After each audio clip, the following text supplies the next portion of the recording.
एक बहुत सुंदर कथा है जब भगवान शिव और माता पार्वती ने एक शिकारी का रूप लिया, किरीट और किरीटा। क्यों लिया? अर्जुन की परीक्षा लेने के लिए।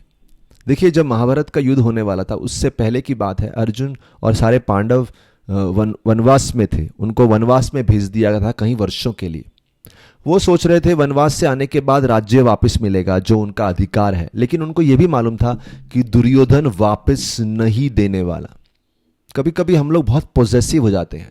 जितना अपने लिए जरूरी है वो मिल जाता है, लेकिन हम सोचते हैं दूसरे के अधिकार का भी हमको मिलना चाहिए। तो दुर्योधन बहुत ज्यादा पॉजेसिव, बहुत ज्यादा कंट्रोलिंग थे, बोल सकते हैं। बहुत ज्यादा कंट्रोलिंग, ग्रीड, उनकी लालच। पॉजेसिव तो ठीक है, कंट्रोलिंग तो ठीक है, ग्रीड एक हद हो गई थी उनकी लालच की। और ग्रीड की होने की वजह से दुर्योधन कभी भी नहीं चाहता था कि पांडवों कुछ भी मिले, क्योंकि दुर्योधन चाहता था मैं अकेला ही राजा बन के रहूं। अनडिस्प्यूटेड किंगडम, जिसपे कभी भी किसी की नजर ना पड़े, कोई दूसरा बराबरी का राजा हो ही ना। और पांडवों को यह बात समझ रही थी कि दुर्योधन तो वापस करने वाला है ही नहीं। हमने वनवास का दंड पार कर लिया तो भी नहीं करेगा। भगवान कृष्ण एक बार मिलने आए उनसे। उनसे तो कई लोग मिले, व्यासदेव मिले, कहीं ऋषि मिलते थे, भगवान कृष्ण मिले। और पांडवों को बताया गया कि देखो, अगर आपको बाद में युद्ध तो करना ही पड़ेगा, लगता है युद्ध को आप अवॉइड नहीं कर सकते, और युद्ध करके अपना अधिकार छीन के लेना पड़ेगा, क्योंकि प्रेम से वो तो देने वाले नहीं है। जैसे हिंदी में बोलते हैं ना, लातों के भूत बातों से नहीं मानते। तो ऐसे ही यहाँ पे बात आती है कि पांडवों को बोला आप युद्ध की तैयारी करिए, और ये युद्ध तो बड़ा भयंकर होने वाला है। उसमें विशेष रूप से भीष्म, द्रोणाचार्य, ये सब तो कौरवों की साइड रहेंगे। तो आपको शक्ति हासिल करनी पड़ेगी ऐसे युद्ध के लिए तैयार होने के लिए। You have to upgrade your skills, आपके कौशल को बढ़ाना पड़ेगा। तो अर्जुन को बोला आप दिव्य अस्त्र प्राप्त कीजिए, और दिव्य अस्त्र प्राप्त करने के लिए आपको हिमालय पर्वत जाइए, तपस्या कीजिए, विशेष रूप से भगवान शिव को प्रसन्न कीजिए, क्योंकि भगवान शिव के पास पशुपत अस्त्र है। और पशुपत अस्त्र से उन्होंने बहुत बड़े शक्तियां, या त्रिपुरासुर का वध किया है, बहुत दंड दिया है अनेक प्रकार के राक्षसों को।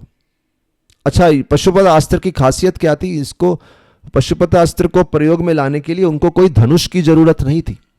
वो बस स्मरण करके, मन के शक्ति से, आंख की शक्ति से, मंत्र की शक्ति से उसका प्रयोग कर सकते थे। केवल बोल के उस अस्त्र का आवाहन कर सकते थे, उसको इन्वोक कर सकते थे। एंड प्लस एक उच्च शक्ति के दुश्मन के लिए ही इसका प्रयोग करना चाहिए। ऐसे कहीं भी आलतू फालतू चीज के लिए यूज नहीं करना चाहिए। तो वो गए, हिमालय गए। उन्होंने एक पर्वत है इंद्रकिला पर्वत, उस पर्वत को चुना। वहां पे कहीं सारे ऋषि भी तपस्या कर रहे थे, बड़ी शांति थी। अर्जुन गए वहां पे, और सूर्य उदय से सूर्य अस्त तक बैठ गए। बोले यहां पे बैठ के हम खूब तपस्या करेंगे भगवान शिव का। अर्जुन ने ऐसा धारण कर लिया। अच्छा, दुर्योधन, कौरव हमेशा नजर रखते थे कि पांडव क्या कर रहे हैं, उनका प्लान, उनकी योजना क्या चल रही है। इतने इनसिक्योर थे दुर्योधन। वन में भेज दिया पांडवों को, लेकिन फिर भी घड़ी घड़ी नजर रख रहे हैं। कभी कभी जाते थे उनको चिढ़ाने के लिए, अपना ऐश्वर्य दिखा के जलाने के लिए, जबकि पांडवों पे कुछ फर्क नहीं पड़ता था। लेकिन दुर्योधन कुछ ना कुछ सोचते उनकी पीड़ा को बढ़ाने के लिए, और कुछ उनको कुछ अच्छा तो नहीं मिल रहा, उस इनसिक्योरिटी से हमेशा नजर रखते थे। इतनी ज्यादा इनसिक्योरिटी दुर्योधन को थी। अच्छा, अर्जुन को परेशान करने के लिए उन्होंने एक राक्षस को बुलाया जिसका नाम था मूकासुर, और उसको बोला जहां अर्जुन तपस्या कर रहा है वहां आप तबाही मचा दो, समस्या क्रिएट करो। तो मूकासुर एक जंगली सुअर, एक वाइल्ड बोर का रूप लेके गया, और जिस पर्वत पे अर्जुन बैठ के तपस्या कर रहे थे वहां पे उसने बहुत ज्यादा उत्पात मचाना। जैसे ही वो आया, उसके आते ही एक भूकंप हुआ, और उससे बड़ा एक ऐसा ऐसा तूफान उठ गया। सारे पेड़ पौधे, पर्वत, सब कुछ, सब पशु पक्षी सब परेशान हो गए। बहुत बड़ा तूफान सा उठ गया।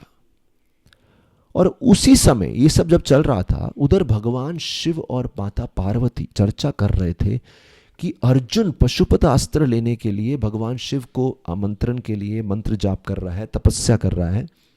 पार्वती ने बोला हमें आसानी से ये अस्त्र नहीं देना चाहिए, पहले अर्जुन की योग्यता को नापना चाहिए, समझना चाहिए कि ये, परखना चाहिए, दैट्स अ बेटर वर्ड, परखना चाहिए कि ये तैयार है कि नहीं। शिवजी ने बोला बात तो सही है। तो माता पार्वती और भगवान शिव एक शिकारी का रूप लेके किरीट और किरीटा वहां पे पहुंच गए, और तभी मूकासुर आया था, और तभी अर्जुन ध्यान में थे, और मूकासुर के आते ही पूरी पृथ्वी मानो हिल गई थी, पूरा पर्वत जो था हिल गया था। तो अर्जुन की आंखें जो बंद थी हल्की सी खुली भी थी कि कुछ तो नेगेटिव एनर्जी का अनुभव हो रहा है। देखिए, जिनका ऐसा सूक्ष्म शक्ति ज्यादा रहता है, सटल, उनको जल्दी से समझ जाता है क्या पॉजिटिव, उधर का वाइब्रेशन समझ जाता है, बोले यहाँ नेगेटिव एनर्जी बहुत है, कुछ तो हुआ है। और इससे पहले उनको समझता, वो मूकासुर बहुत नजदीक आ चुका था और उनके अर्जुन पे आक्रमण करने ही वाला था। अर्जुन के हाथ सडनली गए, अरे मेरे अस्त्र कहाँ है, मेरे अस्त्र कहाँ है। लेकिन उनको ध्यान आया अपने अस्त्र तो कहीं रखा है, अपना धनुष तो कहीं और रखा है। क्यों? क्योंकि अभी उनको तपस्या करने आए शांति का वातावरण में। लेकिन उनके पास 3-4 कुछ बाण पड़े थे उनके, तो उनके पास वो बाण आया, अपनी शक्ति से उन्होंने बाण छोड़ दिया, और वो बाण सीधा मूकासुर का अंत हुआ। लेकिन जैसे ही मूकासुर का अंत हुआ, अर्जुन के कान के पास से एक और बाण तेजी से गया और वो भी मूकासुर को अटैक किया। तो उन्होंने देखा ये बाण कहां से आया। उन्होंने देखा ये तो शिकारी है, उनकी पत्नी है किरीट और किरीटा। और शिव पार्वती जो आए थे शिकारी के रूप में, वो आके बोलने लगे ये शिकार मेरा है, तुम्हारा नहीं, हमने शिकार किया इस पर। अर्जुन बोले किस दृष्टिकोण से तुम्हारा हो गया? ये तो मेरा है शिकार, तुम्हारा कैसे हो गया? मैंने पहले मारा है। अभी अर्जुन भी विचार कर रहे हैं ये लोग कौन है और इतना ज्यादा आतुर क्यों है ये शिकार को अपना बोलने के लिए। उनको मतलब क्लियर था कि पहले इनका बाण गया है अर्जुन का। तो तभी वो शिकारी बोले अच्छा आपको हमसे युद्ध करना पड़ेगा अगर इस बात को स्थापित करना है कि कौन शक्तिशाली है। तो माता पार्वती किरीटा के रूप में कोने में खड़ी हो गई और वो देखने लगी कैसे शिव और अर्जुन में एक भयंकर युद्ध होने लगा। वो पर्वत है उधर, इतना वहां पे रात्रि के अंधकार में चंद्रमा की रोशनी में इन्होंने तलवारों से और अनेक अस्त्रों से जो भी बनता गया युद्ध किया तलवार से। ये तलवार चलाई, उन्होंने तलवार चलाई, ऐसी चमक रही थी वो चंद्रमा की रोशनी में वो तलवार। और एक समय अर्जुन की तलवार उनके हाथ से छूट गई। फिर उन्होंने सोचा अभी हाथों से युद्ध करते हैं। उन्होंने शिव, उनको तो मालूम नहीं ये शिव है, उनको लगा ये शिकारी है, उसको उठा के पटकने का प्रयास किया। लेकिन शिव ने अर्जुन का हाथ पकड़ा और जोर से पटका। अभी देखिए बात यहां आती है कि काफी लंबा युद्ध चला और अर्जुन थक गए युद्ध कर करके। अर्जुन सोच रहे थे कौन है ये, क्योंकि अर्जुन को था कि उनको तो कोई हरा ही नहीं सकता, ऐसी ऐसी शक्तियां थी उनके पास। और जब अर्जुन अपनी शक्ति का प्रयोग कर करके थक गए, तब उन्होंने प्रार्थना का सहारा लिया और उनके पास एक शिवलिंग था। उधर जाके उन्होंने शिव भगवान को प्रार्थना करनी शुरू कर दी कि इस युद्ध में हमारी सहायता कीजिए। और उनके पास एक फूलों की माला थी, वो उन्होंने शिवलिंग को अर्पण करी और कुछ फूल थे वो शिवलिंग पे बरसाने लगे। तभी उन्होंने देखा फूल वहां से अदृश्य हो गए, गायब हो गए, फूलों की माला भी गायब हो गई। वो आसपास देखने लगे कि हुआ क्या, और तभी उनकी नजर उस शिकारी पे पड़ी। वो फूलों की माला उस शिकारी के गले में थी और फूलों जो बरसा रहे थे वो शिवलिंग के ऊपर, वो फूल उनके ऊपर बरस रहे थे। तब वो समझ गए अरे ये तो स्वयं भगवान शिव हैं। बड़ी खुशी हुई, रोंगटे खड़े हो गए, लेकिन दुख भी हुआ कि मैंने शिव पे आक्रमण किया, शिव पे अटैक किया। और अर्जुन को दुख भी हुआ, अर्जुन शिव जी के चरणों में गिर गए, माफ कीजिए मैं समझा नहीं, मैं जाना नहीं कि आप शिव हैं। शिव पार्वती बहुत प्रसन्न। शिव पार्वती बोलते हैं जैसा हमने सुना था अर्जुन की शक्ति में, आप तो अर्जुन की शक्ति के बारे में आप तो बिल्कुल वैसे ही निकले, बहुत शक्तिशाली हैं, बिल्कुल अतुल्य, कोई कंपैरिजन ही नहीं है आपका। शिव जी बहुत प्रसन्न हुए और तब शिव जी ने अर्जुन को पशुपत अस्त्र दिया और अर्जुन को बोला कि आपको ये बहुत काम आएगा जब आप बड़ा युद्ध करेंगे अपना, और महाभारत का युद्ध के बाद भी, कुरुक्षेत्र के युद्ध के बाद भी कभी भी प्रयोग ला सकते हैं। तो अर्जुन को इस प्रकार से शिव जी का आशीर्वाद मिला। लेकिन बाद में चल के कृष्ण अर्जुन ने सोचा कि मैं ऐसे ही इस बड़े महान शिव जी के आशीर्वाद को आलतू फालतू युद्ध में यूज करने वाला नहीं हूं।